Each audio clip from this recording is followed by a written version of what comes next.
হাঁসের মাংস রান্না করব, খেয়ে বলবেন এটা কিসের মাংস।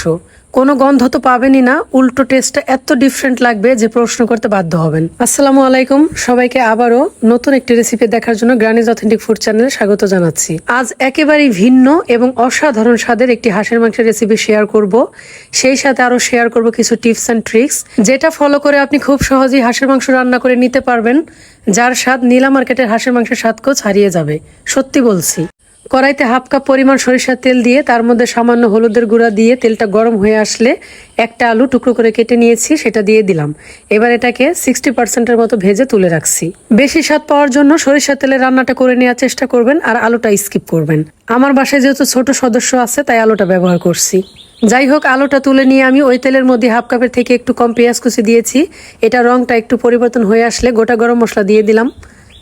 এটা দেওয়ার পরে একটু নাড়াচাড়া করব। স্মেল বের হতে শুরু করলে এর মধ্যে আমি দিয়ে দিব একই সাথে পেঁয়াজ রসুন বাটা। তো এখানে পেঁয়াজ বাটা রয়েছে 1.5 টেবিল চামচ পরিমাণ আর রসুন বাটা রয়েছে 1 টেবিল চামচ পরিমাণ। পেঁয়াজ রসুনের কাঁচা গন্ধ দূর করার জন্য কিছুক্ষণ ভেজে নিতে হবে। এর সময় স্বাদ মতো লবণটাও অ্যাড করে দিলাম। 1.5 থেকে 2 মিনিট ভেজে নেওয়ার পরে এর মধ্যে আদা জিরা বাটা দিয়ে দিচ্ছি। এখানে আদা জিরা বাটা রয়েছে 1 টেবিল চামচ পরিমাণ করে।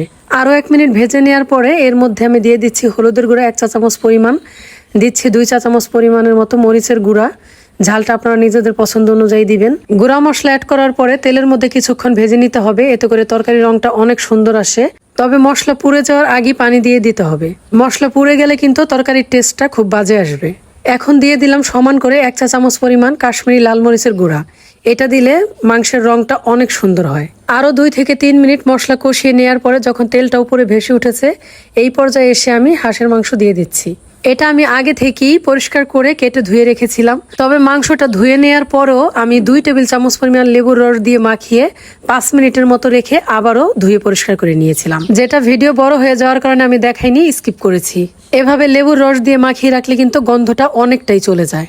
বেশ কিছুক্ষণ নাড়াচাড়া করে মশলার সাথে ভালোভাবে মাংস মিশিয়ে নিয়ে তারপর ঢেকে দিয়েছিলাম। ঢাকনা খুলে নাড়াচাড়া করে আবারও ঢেকে দিলাম। হাঁস থেকে যখন মাংসটা প্রস্তুত করবেন তখন দেখবেন এর সাথে কেমন পরিমাণ তেল চর্বি রয়েছে, সেই অনুযায়ী কিন্তু রান্নার সময় তেলের পরিমাণটা বাড়িয়ে কমিয়ে দিবেন। আর হাঁস কেনার সময় ডিম পাড়ার উপযুক্ত হয়েছে বা 2-1 ডিম দিয়েছে এরকম হাঁস কেনার চেষ্টা করবেন।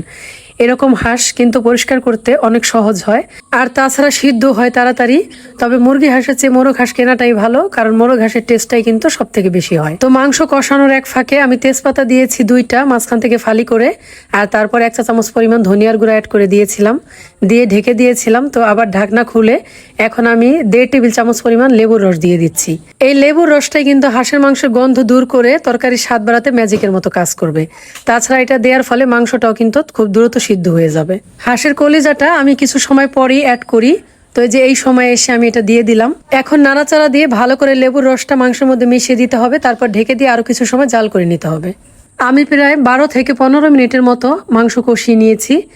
তো এখন সময় হয়েছে ঝোলের জন্য পানি দিয়ে দেওয়ার। এই পানির পরিমাণটা কিন্তু হাঁসের বয়স অনুযায়ী দিতে হবে, কারণ আপনার হাঁসটা যদি একটু বেশি বয়সী হাঁস হয় তাহলে কিন্তু মাংস সিদ্ধ হতে অনেক টাইম লাগবে, সেক্ষেত্রে পানির পরিমাণটা বাড়িয়ে দিতে হবে। প্রয়োজন মতো পানি দিয়ে সেই ভেজে তুলে রাখা আলুর টুকরোগুলো দিয়ে দিলাম, একটু নাড়াচাড়া করে দিচ্ছি। এরপর আমি এর মধ্যে দিয়ে দিব 1 চা চামচ পরিমাণ মেথি গুঁড়া। এই মেথিটা আমি হালকা আঁচে তেলে নিয়েছিলাম, তারপর সেটাকে গুঁড়ো করে নিয়েছি। এখন ঢেকে দিয়ে কিছু সময় জাল করে নিচ্ছি। এ সময় চুলার হিটটা বাড়িয়ে দেওয়া থাকবে। হাঁসের মাংস, ব্রয়লারের মুরগি বা তীব্র গন্ধযুক্ত মাছ যদি এভাবে লেবুর রস দিয়ে ভিজিয়ে রেখে তারপর ধুয়ে নেওয়া যায় আর রান্নার সময় কিছুটা লেবুর রস অ্যাড করা যায়, তাহলে কিন্তু কোনো গন্ধই থাকে না এবং স্বাদটা অনেকটা বেড়ে যায়। শুধু স্বাদ বাড়ে না, একেবারে টেস্টও ডিফারেন্ট হয়, মনে হয় যে আমি অন্য কিছু খাচ্ছি। 20 মিনিটের মতো হাই হিটে জাল করে নিয়েছি। মাংসটা সিদ্ধ হয়ে গেছে আর পানিটাও কিন্তু অনেকটা কমে এসেছে। তো আরো 5 মিনিটের মতো রেখে ঝোলটাকে আরেকটু ঘন করে নামিয়ে নিলাম। এইভাবে লেবুর রস আর মেথি গুঁড়া দিয়ে হাঁসের মাংস রান্না করে খেয়ে দেখবেন, এটা এত মজা লাগে যে কখনো হাঁসের মাংস খেতে চায় না তাকেও খাওয়ানোর পরে সে এটার ফ্যান হয়ে যাবে।